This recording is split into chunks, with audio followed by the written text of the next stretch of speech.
Today I'm going to talk about work we've done in modelling the effects of cascade gamma scattering PET. The motivation for this was to observe discrepancies between validation phantoms, for example between a 1 litre standard versus an MRIQ phantom for I124. F18 and gallium-68 are what we call pure beta plus PET isotopes. They decay to ground state. Gallium-68 does have a small impurity, but we won't consider that. With the increasing use of non-pure beta plus PET isotopes, for example zirconium-89 and I124, these can decay to intermediate excited states of the residual nucleus and thereby give rise to a de-excitation photon, which will be in coincidence with the annihilation photons. So we wanted to study the effect of these coincident de-excitation photons with the annihilation photons and the effect they have. The experimental arrangement consisted of using a range of cylindrical phantoms with diameters ranging from 9mm to 250mm. A stock solution was prepared from which activity was drawn up for the 2.5, 10, 50ml and 4x50ml syringes. Pre and post injection activities were measured and the empty and full syringe weights were measured. The concentration was determined from the 50ml syringes, and this allowed us to correct the syringe activities for 2.5 and 10ml by mass relative to the 50ml syringes.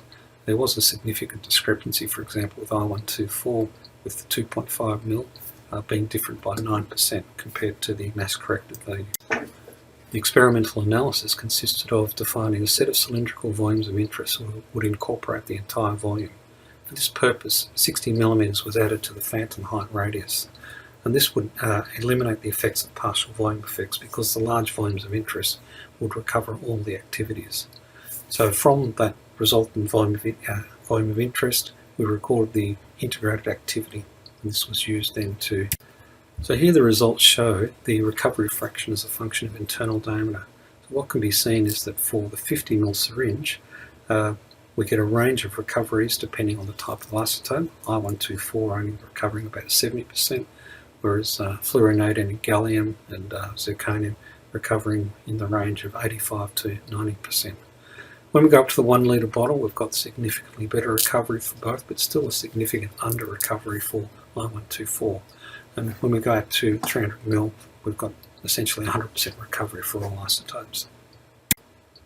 So the simulation consisted of a Giant 4 framework, whereby we define the event source, we define sensitive detectors, for example for the cylindrical phantom and the LSO detector module. We track events within those sensitive detectors, and we're able to define user actions for given processes. So for example, if an annihilation process is detected, we record the position and momentum. If a Compton process is detected, we count the Compton scattering in the phantom for subsequent rejection. If a radio decay based to an excited state is detected, we can destroy that event, thereby destroying any cascade gamma. There's a similar, there's a package called GATE, which is built on top of Giant for specifically for tomographic applications. We didn't use that because the complexity involved in interposing our customized code was significantly more than if we just used the simple Giant 4 framework. The details of the simulation, well, the cylindrical detector was essentially a Philips Ingenuity camera, 180mm axial field of view, 400mm radius, 25mm thick LSO. The cylindrical phantoms, well, they ranged into internal diameters from 5mm up to 300mm. We set the phantom as a sensitive detector. This allowed us to filter events, as I mentioned previously. And we set the crystal as a sensitive detector to output events in list mode. So the event ID, the annihilation position direction, ring crystal number, energy deposit, and the timing of the event. The tracking of an event looks like this. We have these Giant 4 classes available to us. So G4 physics processes, that includes the radioactive decay base, annihilation, Compton gamma, G4 tracking, which is event ID, the stacking action, which is where we did most of our coding, and the sensitive detector. So we can see in this case here we start off with track 0 being the parent nucleus, I124. We get a radioactive decay based to an excited state. That then gives rise to track 1 from the gamma cascade. We can reject that if we want, because we can detect what state has been decayed to. But the beta plus now starts a new track. It goes to track 3. It then generates track 4, track 5, which is the annihilation gammas. And in this example here, you can see that we track that annihilation photon out of the phantom-sensitive volume into the detector crystal. In terms of the customization aspects, all the code's based on examples basic B3 in the giant 4 distribution, and we made specific modifications to the crystal sensitive detector, the cylinder sensitive detector, the detector construction, and mostly in the PET stacking action and the analysis manager modules.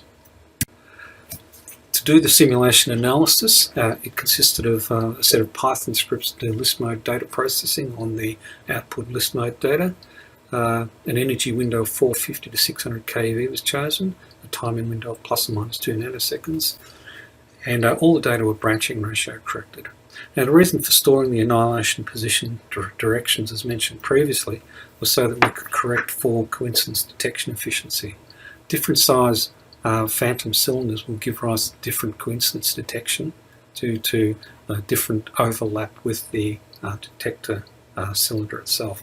So we record these and we track those through and determine when we get an R1, R2 intersection, and we count those and thereby determine the number of events that are intersecting with the detector crystal and the number that aren't, and that allows us to calculate the coincidence efficiency.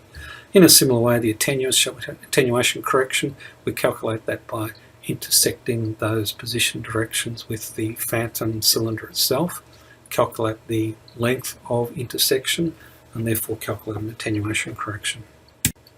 So the type of spectra that we get out of this are quite interesting and demonstrate quite a lot of physics. We can see here in the blue we've got non-resolution corrected data, in red resolution. I'm just going to talk about the non-resolution corrected because it shows a lot of the physics going on.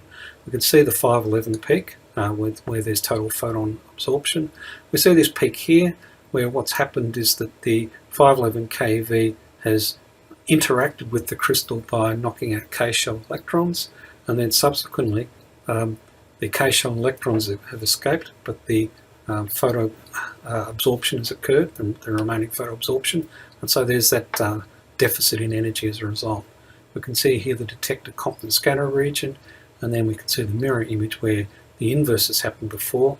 The photon that has interacted has escaped, but the K-shell photons have been absorbed. And that's in the case of the top left corner. If we look at the top right corner, we can see the example of gallium. You can see the higher energy 1%, 2% branching ratio gamma that's occurred there, the cascade gamma. We go down to the bottom left corner, we can see the characteristics for zirconium, where we've got the 902 keV cascade gamma.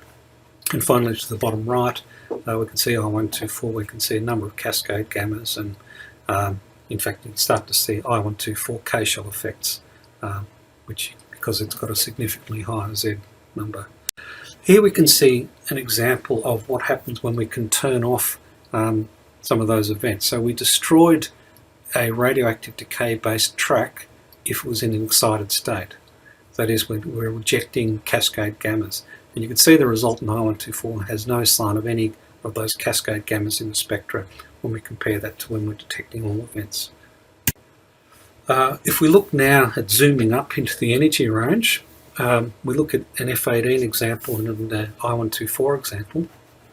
So for the F18 example, if we look at when we're accepting all coincidences, so that's the top left versus the top middle, where we're rejecting cascade gammas. Well, in the case of F18, there is no cascade gamma, so these two spectra are the same.